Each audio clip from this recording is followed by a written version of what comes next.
Hi everyone, I'm Bonn and today I'm going to make my weekly video based on my work, this week's instructions, and most importantly, Mrs. Pratt's comments.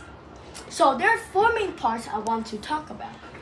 How inflation works, the connections, effects, and lastly, the value. So let's get into it. How inflation works. So inflation is basically just there. It can be created, but it can be controlled by the government. How the government controls inflation is very ingenious, because if inflation is high, maybe 3 to 4%, and prices rising like mad, the government will try to lower or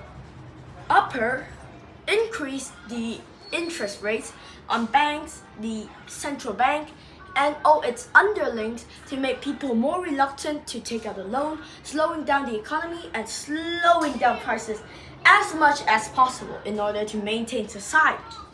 And if it's low, the government would try to increase or lower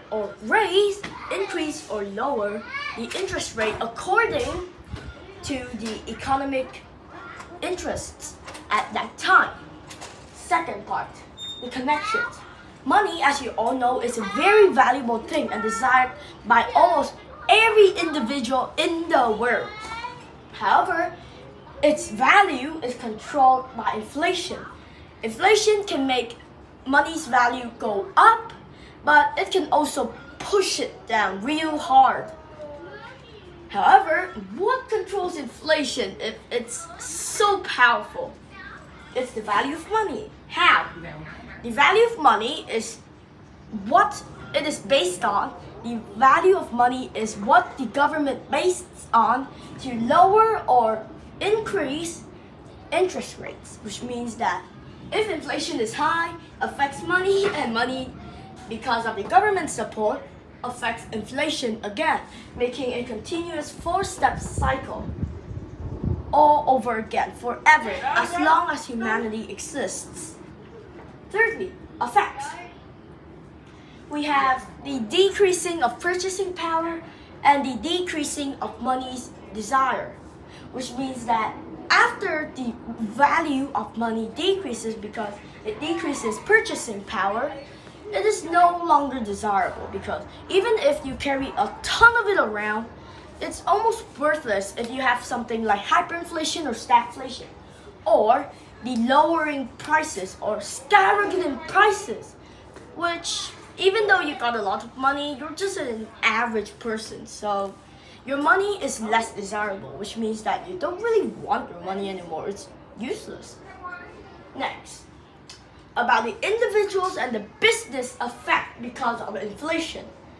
Individuals who have daily lives, sons, tickets, or maybe football stadiums training for six-pack, they might find it really hard or slightly harder, because inflation is rising, to keep up with their daily basis, which means that after all their hard work, it's like nothing, because they don't have enough money to pay for their six-pack work, run, train in 20-kilogram weight suits, or maybe develop trip on a YouTube channel. They don't have enough expenses for that, which means that their daily lives would be decreased in the quality, which will make them more miserable, stress leading to an economical breakdown if it's way too serious. Businesses. Well, businesses are built different. They're tougher, they have more branches, so that even if the whole company collapses, we still have a few surviving main branches of that company that help it survive. This is for the medium companies like your average snack company, prime companies, etc., like snack companies, for example, Skittles.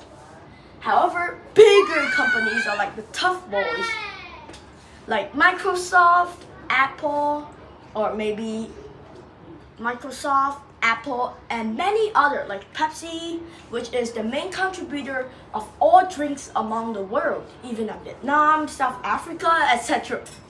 So, what does this matter? Why does this matter?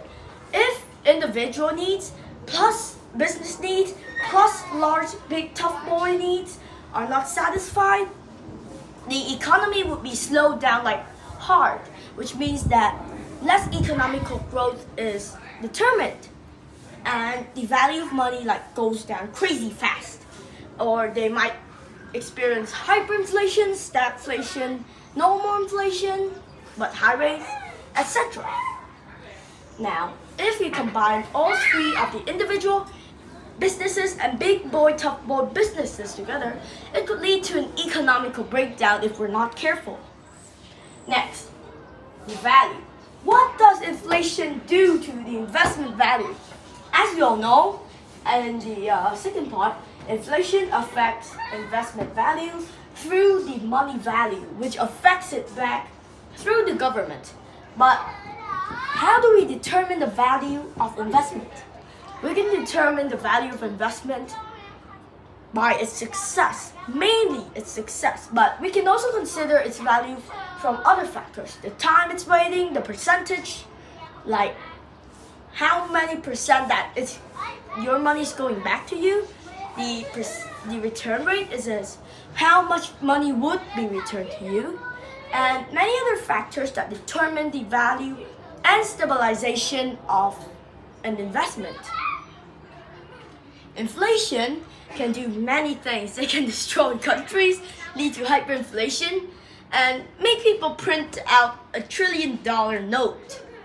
As seen in Zimbabwe, Germany after World War I, inflation is at its highest. However, recently, inflation in most, not all countries, have gone down a little bit slightly, making the world a better place. But nowadays, like this week, economical growth is really hard due to every country suffering from wars around the world, like really big debate and terrorist attacks, etc. So that is all for today's video. Thank you for listening, and I'll see you next week. Bye!